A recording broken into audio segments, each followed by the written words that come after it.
এই মুহূর্তে সবচেয়ে বড় খবর, শুরুতেই শিরোনাম। জোর করে ধর্মান্তর রুখতে কঠোর আইন আনছেন সরকার। জমি কেনাবেচা কড়া বিধিনিষেধ, হুঁশিয়ারি মুখ্যমন্ত্রীর। জঙ্গি সন্দেহে বনগাঁয়ে গ্রেপ্তার পাক নাগরিক। রেল ও সেনার তথ্য দিত পাক গুপ্তচর সংস্থা আইএসআইকে।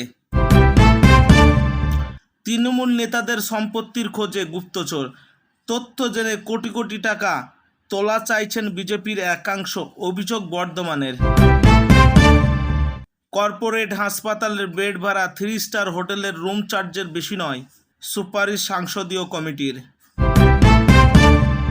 সংসদে বুধবার বিবৃতি দিতে পারেন স্বরাষ্ট্রমন্ত্রী। 10 ছাত্রদের দেহ ছাড়ার গুলির আঘাত, দায় নেবেন কি শাহ?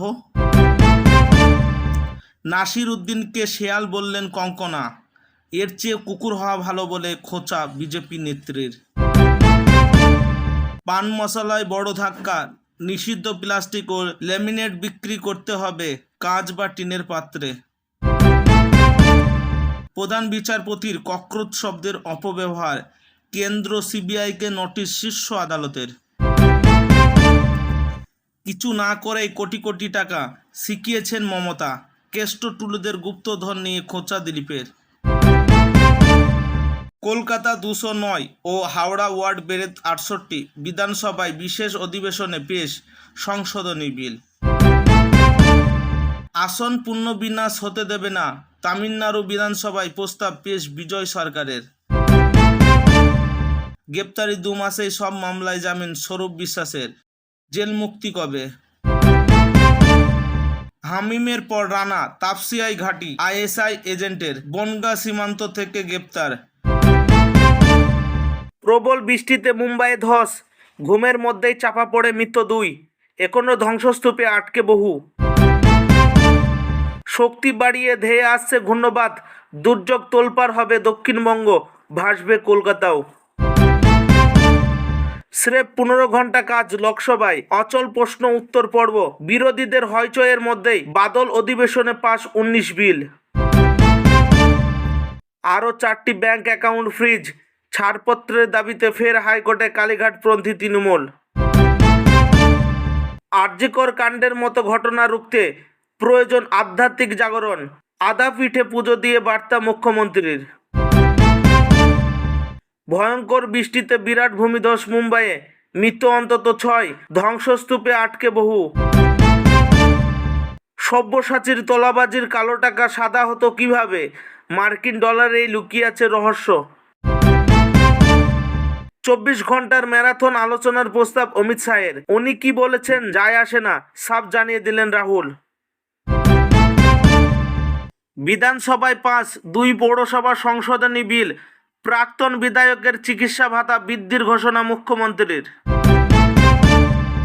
আপনার আরোগ্যে আনন্দিত, পুলিশ কর্মীর মৃত্যুর 42 দিনের পর ফোনে আয়ুষ্মান ভারতের মেসেজ।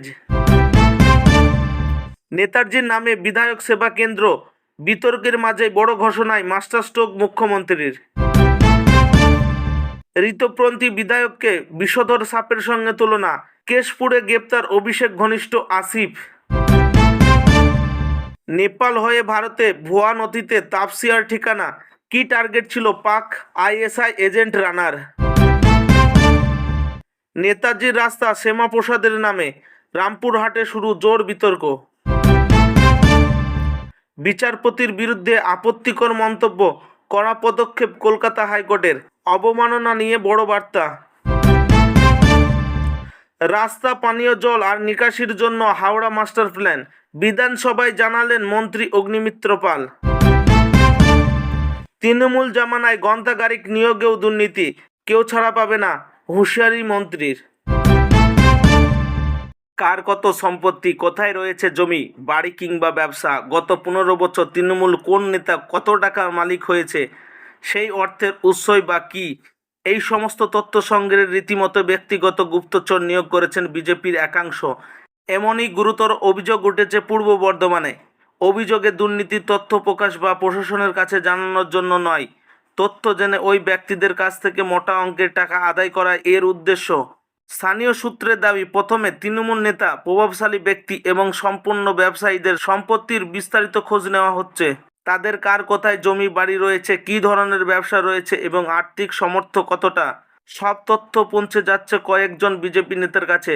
তারপর সংশ্লিষ্ট ব্যক্তিকে ফোন করে তার সম্পত্তির খুঁটিনাটি জানিয়ে কার্যত ভয় দেখানো হচ্ছে। শেষে দাবি করা হচ্ছে মোটা অঙ্কের টাকা।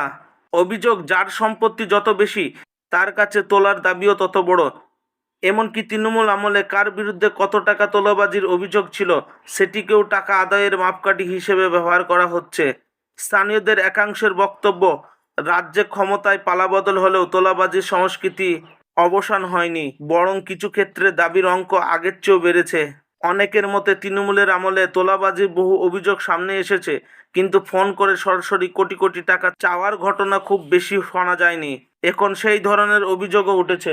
কিছুদিন আগে জেলার এক ব্যবসায়ী অভিযোগ করেছিল এক বিজেপি নেতা তার কাছে 1 কোটি টাকা দাবি করেছেন। গোটা বিষয়টি পুলিশকে জানিয়ে প্রয়োজনীয় ব্যবস্থা নেওয়ার আবেদন করেছে তিনি, যদিও অভিযোগের সত্যতা স্বাধীনভাবে যাচাই করা সম্ভব হয়নি। 42 দিন আগে মৃত্যু হয়েছে পুলিশকর্মীর। শেষকৃত্য ও পরলৌকিক ক্রিয়া সম্পূর্ণ করার পর ধীরে ধীরে শক কাটিয়ে উঠতে শুরু করেছে পরিবার। তবে কেন্দ্রীয় স্বাস্থ্য বীমা আয়ুষ্মান ভারতের নথি বলছে তিনি নাকি সুস্থ হয়ে বাড়ির পথে। পুলিশ কনস্টেবলের মৃত্যুর 42 দিনের পর আয়ুষ্মান ভারতের তরফ থেকে তার ফোনে মেসেজ এলো, আপনার আরোগ্যে আমরা আনন্দিত।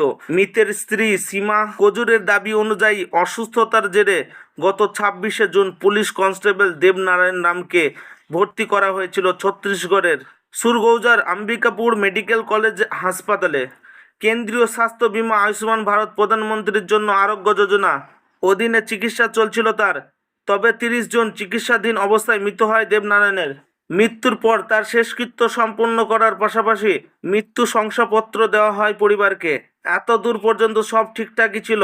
তবে মৃত্যুর 42 দিন পর কনস্টেবল দেবনারায়ণের ফোনে একটি মেসেজ আসে, আয়ুষ্মান ভারতের তরফে পাঠানো, প্রিয় দেবনারায়ণ রাম, আপনি সুস্থ হয়ে বাড়ি ফিরেছেন জেনে আমরা আনন্দিত।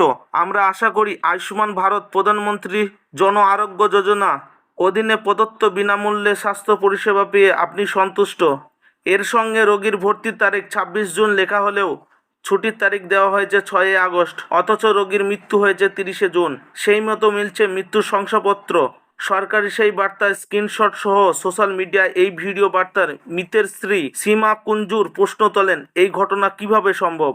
এই ঘটনার প্রসঙ্গের মৃতের স্ত্রী বলেন, এমনটা হতে পারে হাসপাতালের কর্তৃপক্ষ রোগীর নথি সময় মতো নথিভুক্ত করেনি এবং রোগী হাসপাতালে ভর্তি রয়েছেন দেখিয়ে অবৈধভাবে কেন্দ্রীয় প্রকল্পের সুবিধা গ্রহণ করা হয়েছে।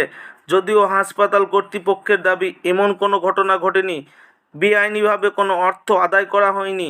রোগী 4 দিন ভর্তি ছিল, ফলে 4 দিনের টাকাই কাটা হয়েছে। যান্ত্রিক ত্রুটির জেরে এই সমস্যা হয়ে থাকতে পারে। তবে মৃতের পরিবার এই ঘটনার তদন্তের দাবি জানিয়েছেন। হামিম মণ্ডলকে নিয়ে চর্চার মাঝেই বনগাঁ থেকে জঙ্গি সন্দেহ রানা রাউফকে গ্রেপ্তার করেছে এসটিএফ। তার সূত্র ধরে গ্রেপ্তার করা হয়েছে আরও একজনকে। কিন্তু কে এই রানা, কিভাবে ঢুকলো ভারতে? স্বাভাবিকভাবে এই প্রশ্ন ঘুরপাক খাচ্ছে সর্বত্র। এসটিএফের সূত্রে খবর, পাকিস্তানের ফয়সালাবাদ বাসিন্দা রানা ভারতীয় সেনা, নৌসেনা ও রেল সংক্রান্ত তথ্য সংগ্রহ করে আইএসআইকে পাঠাতো সে। তবে ধৃত জসাই মোহাম্মদ সদস্য হামিমের সঙ্গে তার কোনো যোগ রয়েছে কিনা তা এখনও জানা যায়নি। এসটিএফ সূত্রে খবর, পাকিস্তানের ফয়সালাবাদের বাসিন্দা রানা রাউফ সেখানে বেড়ে ওঠা, জড়িয়ে পড়ে আইএসআই এর সঙ্গে।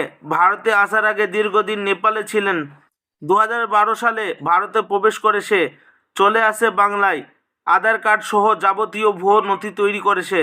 তাতে নাম ব্যবহার করে ওয়াহাব আলম, ঠিকানা রয়েছে তপসিয়ার।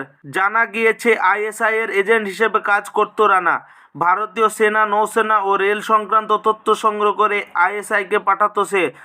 জানা গিয়েছে দীর্ঘদিন ধরে এসটিএফের নজরে ছিল রানা। অবশেষে বনগাঁ সীমান্ত থেকে গ্রেপ্তার করা হয় তাকে। তাদের নাশকতার কোনো ছক ছিল কিনা তা খতিয়ে দেখা হচ্ছে। এদিকে রানাকে জেরা করে পাওয়া তথ্যের ভিত্তিতে তপসিয়া থেকে একজনকে গ্রেপ্তার করা হয়েছে। জানা গিয়েছে কলকাতায় এলে তপসিয়ায় থাকতো রানা। সেই সূত্রে ওই ব্যক্তির সঙ্গে পরিচয় বলেই খবর। রাজ্যের বিধায়ক সেবা কেন্দ্রগুলির নাম হবে নেতাজি সুভাষচন্দ্র বসু সেবা কেন্দ্র। বিতর্কের মাঝে দেশনায়ক নেতাজি সুভাষচন্দ্র বসুকে সম্মান জানিয়ে মাস্টার স্ট্রোক মুখ্যমন্ত্রী শুভেন্দু অধিকারীর। সাধারণ মানুষকে সমস্ত সরকারি প্রকল্পের সুবিধা দিতে প্রত্যেক বিধানসভা তৈরি হবে নেতাজি সুভাষচন্দ্র বসু সেবা কেন্দ্র। এই কেন্দ্র চালাতে মাসিক 30,000 টাকা দেওয়া হবে। আগস্ট মাস থেকে এই প্রকল্প চালু হবে, তবে তার জন্য কিছু শর্ত মানতে হবে। মুখ্যমন্ত্রী শুভেন্দু অধিকারী বলেন, শর্ত না মানলে টাকা মিলবে না। স্পিকারকে এই বিষয়টা দেখতে হবে।